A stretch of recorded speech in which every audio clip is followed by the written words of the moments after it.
여러분, 안녕하세요. 지혜의 달인입니다. 오늘은 조금 특별한 이야기로 시작하려고 합니다. 일본에서 요즘 하카토모라는 단어가 유행하고 있다는 거 아세요? 하카는 무덤, 토모는 친구라는 뜻입니다. 말 그대로 무덤 친구예요. 생전에 함께 묻힐 사람들을 미리 사귀고 정기적으로 만나 차를 마시고 여행을 다니며 우정을 쌓는 노인들의 모임입니다. 처음 이 이야기를 들었을 때 솔직히 조금 놀랐습니다. 무덤 친구라니, 죽음 이후까지 약속된 관계라니.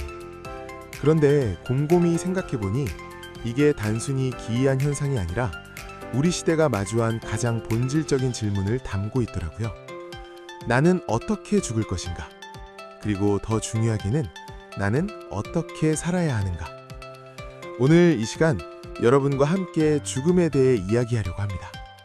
무겁게 느껴질 수도 있지만 사실 죽음만큼 삶을 선명하게 만들어주는 것도 없습니다. 죽음을 의식하는 순간 우리는 비로소 진짜로 살아있음을 느끼게 되니까요. 그러니 편안하게 하지만 진지하게 이 이야기를 들어주세요. 오늘 여러분이 이 영상을 보고 난 뒤 세상이 조금은 다르게 보였으면 좋겠습니다.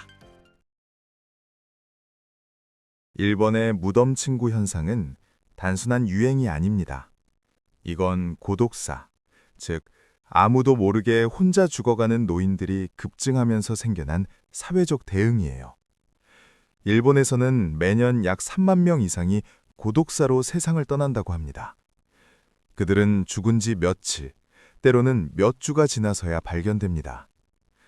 무덤 친구를 만드는 노인들은 이렇게 말합니다. 혼자 사는 건 괜찮아요. 하지만 혼자 죽는 건 너무 무서워요. 여러분은 어떠세요? 죽음에 대해 생각해 본 적 있으신가요? 아마 대부분은 아직 멀었지라고 생각하실 겁니다. 저도 그랬으니까요. 하지만 정말 그럴까요? 우리는 내일이 당연히 올 거라고 믿으며 살아갑니다. 내년도 당연히 있을 거라고 생각하죠. 하지만 누가 그걸 보장할 수 있을까요? 친한 친구가 갑자기 교통사고로 세상을 떠났다는 소식을 들었을 때, 아침에 멀쩡히 출근했던 동료가 저녁에 쓰러져 돌아오지 못했다는 이야기를 들었을 때, 우리는 비로소 깨닫습니다. 죽음은 먼 미래의 일이 아니구나. 무덤 친구를 만드는 노인들을 비웃을 수 있을까요? 저는 오히려 그들이 우리보다 훨씬 솔직하고 용기 있다고 생각합니다. 그들은 죽음을 부정하지 않습니다. 외면하지도 않습니다. 대신 죽음을 정면으로 바라보고 그 앞에서 자신이 정말 필요한 게 무엇인지 묻습니다. 그리고 그 답은 함께였던 거예요. 현대 심리학자 어니스트 베커는 그에 져서 죽음의 부정에서 이렇게 말했습니다. 인간의 모든 문명과 문화는 죽음에 대한 공포를 극복하려는 시도다. 우리가 업적을 쌓고 명예를 추구하고 무언가를 남기려 애쓰는 이유도 결국 죽음 앞에서 자신의 존재를 증명하고 싶기 때문입니다. 그런데 무덤 친구들은 다른 방식을 선택했습니다. 업적도 명예도 아닌 관계를 선택한 거죠. 죽음 앞에서 진짜 중요한 건 내가 무엇을 이루었느냐가 아니라 누구와 함께였느냐라는 걸 그들은 이미 알고 있었던 겁니다. 여기 한 사람의 이야기를 들려드리고 싶습니다. 미국의 호스피스 간호사 브로니 웨어는 20년 넘게 임종을 앞둔 환자들을 돌봤습니다. 그녀는 수백 명의 환자들이 마지막 순간에 하는 이야기를 기록했고 그 내용을 죽기 전에 꼭 하고 싶은 것들이라는 책으로 켜냈습니다. 그 책에서 가장 많이 나온 후회 5가지를 아세요? 첫째, 다른 사람이 기대하는 삶이 아니라 내가 원하는 삶을 살 용기를 내지 못했다. 둘째, 그렇게 열심히 일만 할 게 아니었다. 셋째, 내 감정을 솔직하게 표현할 용기를 냈어야 했다. 넷째, 친구들과 연락하며 지낼 걸 그랬다. 다섯째, 내 자신을 더 행복하게 해줄 걸 그랬다. 놀랍지 않나요? 아무도 돈을 더 많이 벌 걸, 더 큰 집을 살 걸이라고 말하지 않았습니다. 승진을 더 빨리 할 걸, SNS 팔로워를 더 늘릴 걸, 이런 얘기도 없었어요. 그들이 후회한 건 결국 관계와 진정성이었습니다. 사랑하는 사람에게 사랑한다고 말하지 못한 것, 정작 중요한 사람들과 시간을 보내지 못한 것, 그리고 남의 시선 때문에 자기 자신으로 살지 못한 것. 또 다른 이야기를 하나 더 들려드릴게요. 한 심정외과 의사가 있었습니다. 그는 매일 12시간 넘게 일했고 주말에도 병원에 나갔습니다. 가족들과 저녁을 함께 먹는 날은 손에 꼽을 정도였죠. 그러던 어느 날 그는 건강검진에서 췌장암 말기 진단을 받았습니다. 6개월 시한부였습니다. 그때부터 그의 삶은 완전히 바뀌었습니다. 그는 병원을 그만두고 집으로 돌아갔습니다. 아침마다 아이들과 함께 식사를 했고 아내와 손을 잡고 산책을 했습니다. 좋아하던 피아노를 다시 켰고 오래전부터 읽고 싶었던 책들을 읽었습니다. 그리고 놀라운 일이 일어났습니다. 6개월이 지나도 그는 살아있었고 1년이 지나도 2년이 지나도 그는 여전히 살아있었습니다. 의사들은 기적이라고 했지만 그는 이렇게 말했습니다.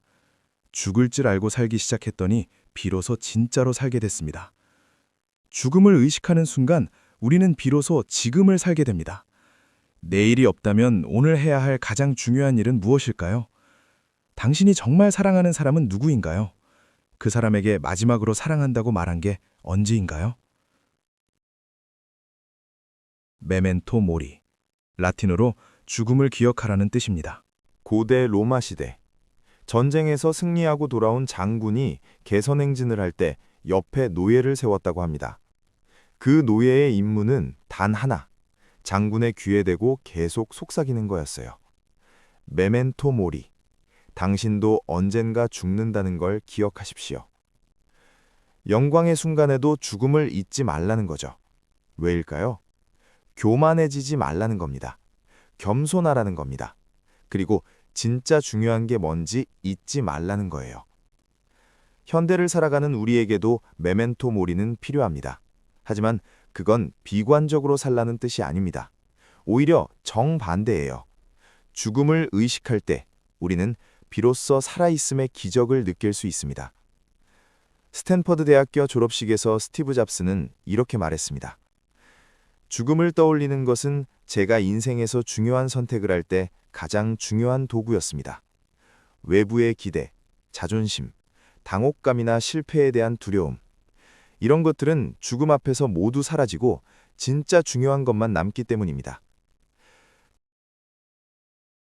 그렇다면 구체적으로 우리는 어떻게 살아야 할까요? 첫째, 오늘을 마지막 날처럼 살아보세요. 아침에 눈을 뜰 때 오늘이 내 인생의 마지막 날이라면? 이라고 스스로에게 물어보세요. 그래도 똑같이 시간을 보내고 싶은가요? 아니라면 지금 바꾸세요. 둘째, 미뤄둔 사랑을 표현하세요. 부모님께 전화하세요. 친구에게 먼저 연락하세요. 사랑하는 사람에게 안긴 채로 잠드세요. 나중에는 없을 수도 있습니다.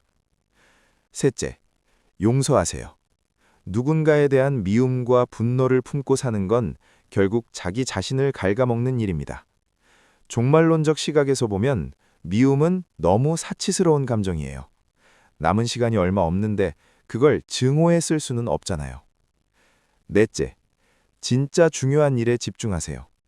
브로니 웨어의 환자들처럼 나중에 후회하지 않으려면 지금 당장 우선순위를 바꿔야 합니다.